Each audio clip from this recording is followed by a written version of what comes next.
Welcome back to the channel, everybody. Thank you so much for joining me and allowing me to continue to be your daily advocate. If you're new here or you're not subscribed for any reason, please do me a huge favor and hit the subscribe button.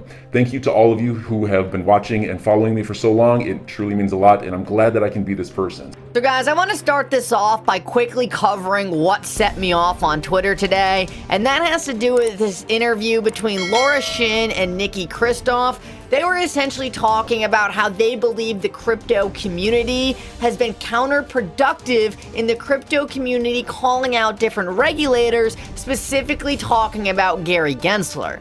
Now, this really set me off for a couple reasons, but one of the things that I thought was fundamentally wrong with what these people were saying, regardless of whether I agreed with them, was they were saying it was not a smart business decision, and when you deal with regulators, you have to act like it's a business transaction. Now, that pissed me off so much because that's not the regulators' jobs. Regulators are put into power to serve the people, but that's not what's happening. The SEC is using its power to push its own agenda. The idea that we should be careful about how we express our anger towards this is ignorant to the fundamental problem. And this is exactly what's going on. We shouldn't have to be concerned about what we say on Twitter and about pissing off different regulators, because if they were doing their job, none of this would be an issue. No XRP holder I know has once asked for XRP to have special privileges no other cryptocurrency has. All we're asking for is a level playing field, and we are being denied this right. It is absurd to imply that we are in the wrong for calling out the SEC for their misguided and fundamentally corrupt behavior when we are simply trying to expose the problems going on at this agency. At the end of the day, though, I really think there's two main reasons that people like this would be defending the SEC's actions, and that's for two reasons. One, they are clearly Bitcoin and Ethereum maxis, and if you follow any of their other work, this is very obvious. They don't feel a threat from Gary Gensler because both of those projects already got their free pass. So for them, more clarity for other projects simply means a disruption of the Ethereum Bitcoin monopoly that has been created by our regulators. But maybe most importantly, they understand that the XRP community is making a difference and have been a substantial reason Ripple has done so well in this case. I want to read you this tweet by Ashley Prosper because I thought it was spot on. The reason the case hasn't gone the SEC's way is in no small part thanks to the connection XRP holders and the XRP community have had to the case. Disconnecting from it would be the worst thing to do. We do not fear, we do not tire, we are the XRP army. I thought this was beautifully said. The XRP community, the XRP army, is no doubt having a significant impact on this case, and I think the simple fact that these Bitcoin and Ethereum maxis are trying to tell us to stop shows how influential we really have been. No, I'm not saying go make threats to people or anything crazy like that, but stating your opinion on Twitter, stating your dissatisfaction is one of the best ways we can get in these politicians' heads and let them know that if they keep up their corrupt activities, they will without a doubt not be serving us the next time an election comes around. Now guys, it's time to talk about the main topic of this video. Did the lawyers following the Ripple SEC case just rug pull us? Obviously, no, they didn't just rug pull us. These guys have been doing an amazing job. But something just happened today that was honestly very unexpected. And if you want to know the exact details of why a lot of lawyers had the timelines wrong for this case, you should read through this entire thing by James K. Filan. We're not going to go through this entire thing. It's very technical, very complex, and really just says that the summary judgment filings are a lot more intricate than a lot of people have been telling us. And if we take a look at one specific quote he said, I think a more realistic timeline for summary judgment motions would be opening briefs in either July or August, and then all briefing completed by either October or November. So if you're thinking, oh, well, October and November, that's not bad. That's just the briefing. So if we take a look at what John Deaton had to say about this, John Deaton said, bottom line, we'll know more Friday, and Friday is the date that these parties are going to get together and start planning out the timeline for summary judgment. So it's very important we don't jump to any crazy conclusions, get too upset about anything before we see this. But John Deaton goes on to say, previously, I was asked for the best and worst case scenario. I said best case September and worst case late December. After more careful consideration, absent of settlement, which is very key, my new prediction is that the best case is late December. And that is nearing 2023 at the best case scenario. So there's something really important we have to look at here.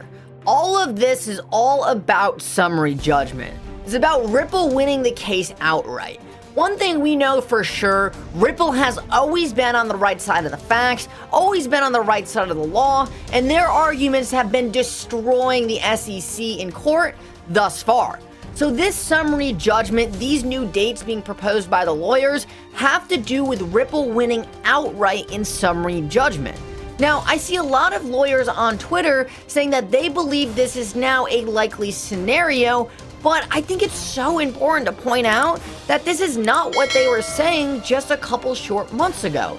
A couple short months ago, most of these lawyers we were following were telling us that a settlement was the most likely scenario. And not much has changed between now and then, except for the fact that Ripple has won a lot of major rulings and the SEC has delayed a lot of their losses. So I don't really see why a lot of this thought process would really change. Now, in my eyes, this pushed back summary judgment schedule for when Ripple could win the case outright, in my opinion, actually makes a settlement more likely. And let me see if I can break this down for you guys in an easy way to understand. First of all, and maybe most importantly, are the facts.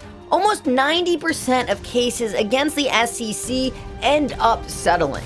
So statistically, our best bet for an outcome of this case is a settlement regardless of what has happened up until this point. Like we said before, Ripple is killing the SEC on major rulings. The SEC in no doubt is going to lose in a big way at summary judgment, and we know if they lose in a massive way at summary judgment, they are going to lose a lot of their power over the rest of the crypto industry. The SEC is heavily incentivized to settle this thing with Ripple rather than letting this thing get to summary judgment. In my opinion, it really doesn't make any sense for the SEC to want to go to summary judgment, because based on what we have seen out of the judges who have said things like, my understanding of XRP is that not only does it have a sort of currency value, but it also has utility, and that utility distinguishes it, I think, from Bitcoin and Ethereum. And also, presumably under this theory then,